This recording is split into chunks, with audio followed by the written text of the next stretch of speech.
Hi YouTube. I'm not going to be staring right at the camera the whole time because the screen is over here. It's not there, it's here. Um, so yeah, it's just easier to do it this way. Um, I don't know how obvious it was. I mean, it was probably pretty obvious that I was, well, if you go back to that drinking video where I casually chugged a pint. No, I don't know.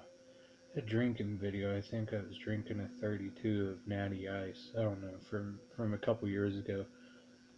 Um, but at some point, it probably became obvious that um, I wasn't clean or sober, whatever you want to call it.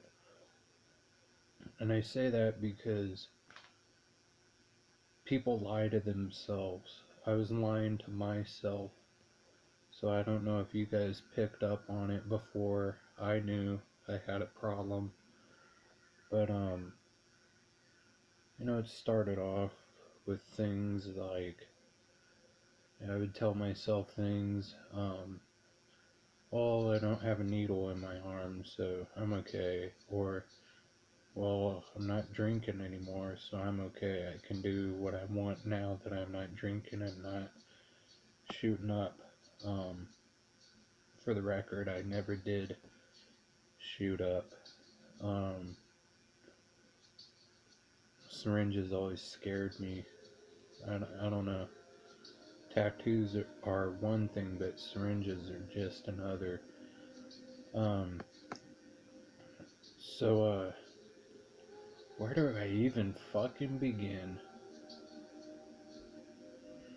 Alright, I'm just gonna wing it. I'm sorry if it, confuses you guys, but I don't know what I'm about to say. Here it goes.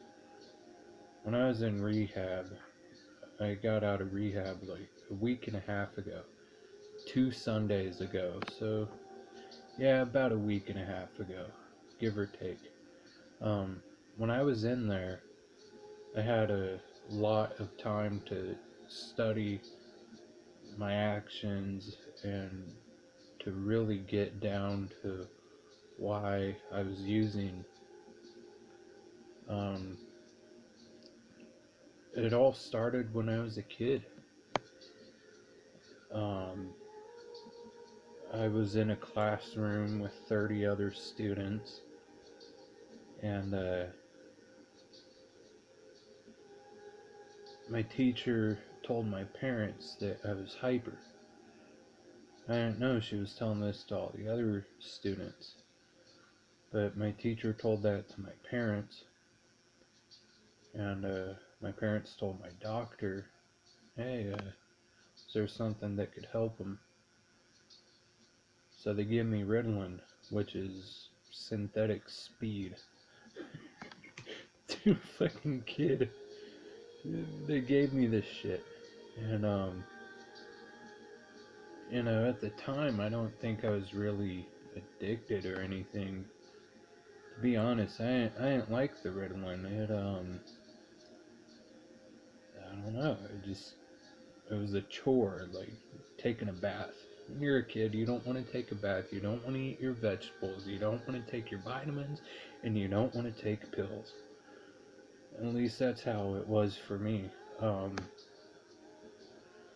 so yeah, it started with Ritalin, and I had 26 days to figure this out. Constantly thinking every day and just tracing down my roots. Um, I'm hitting a wall here.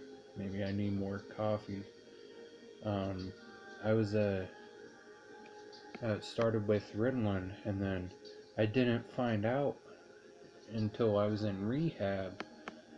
Um, and I'm 28 now, and I didn't find out until I was in rehab and until I was doing some soul searching and really digging deep to why I did the things that I did.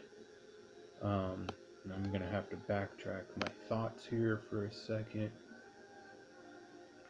But around the time that I was put on Ritalin, my grades started going downhill. I also started smoking pot right at that time too. I don't know why. I mean, at least I didn't know then. But all these years I told myself, "Oh, my grades are bad because I'm smoking pot or something." Um, and then for those of you that I'm gonna probably piss some people off, but frankly, I don't give a fuck. For those of you that say weed is not a gateway drug, that's partially true. And why I say partially is because if you do not have a predisposition to it being a gateway drug, it's not a gateway drug for you. But it was for me. And I know it's not for some other people because I've got friends that only smoke weed and don't do anything else but maybe have a couple beers. But me, it started with Ritalin and pot. And then from there, I started to do anything that I could get my hands on, whether it was sniffing markers or putting a rag over aerosol cans and inhaling the aerosols, uh, huffing WD-40, fucking sniffing gasoline. No, yeah, this is very immature, and of course it is. Hello?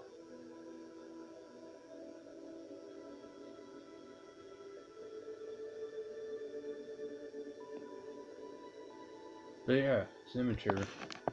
But when you're a kid that can't even buy a lighter because you're so young, what are you gonna do to get high if you want to get high? If you want to get high, you're gonna get high.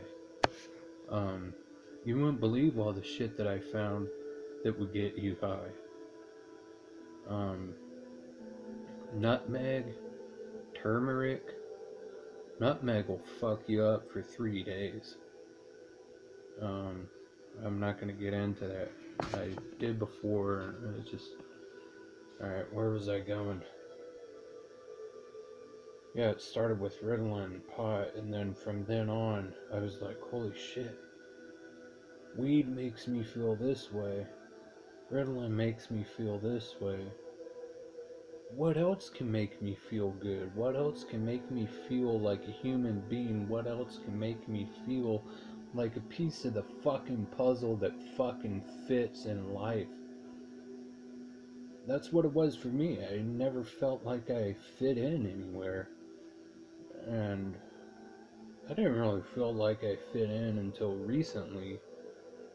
I was in rehab, and you know, the I remember sitting out front of that rehab, waiting waiting for an intake, waiting for my intake to go through. I was sitting out front in the van, telling my family, I was like, I don't know if I want to do this. Why are they giving me the runaround? They tell me to come on in, and now they tell me to wait outside. Blah blah blah. Um, I was trying to make up all these excuses as to why I shouldn't go. Um, but I'm glad I did go because when I got in there, I was scared because half the people in there were court ordered. It was a last resort. You either go here or go to prison. Some of these people have been in and out of prison their whole life. So my first day in there, I was like, oh man, I don't know if I should be here. I'm not bad. But then the more time I spent there, the more I started bonding with people, and I finally was in a place where I felt like I belonged. Um, and then with these people, I learned, we learned that there are others out there like us. Um, when I say us, I mean addicts.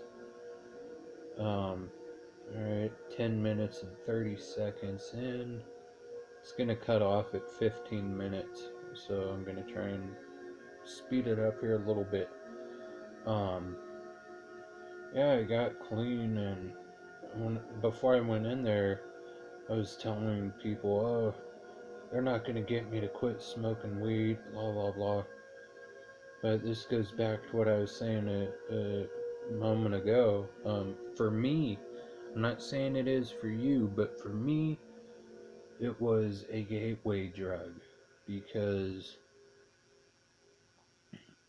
I would get some good purple, some granddaddy purple, and I'd want some fucking coke to go with it. So what do? Walk down the fucking street about 2 miles, and I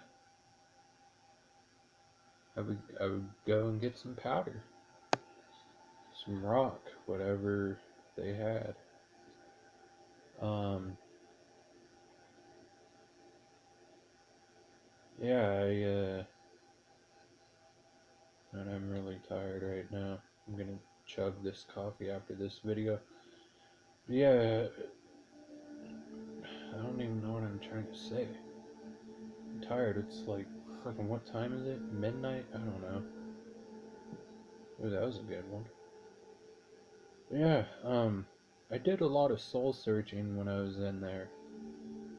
And today, well, if it's midnight, that would be 37 days.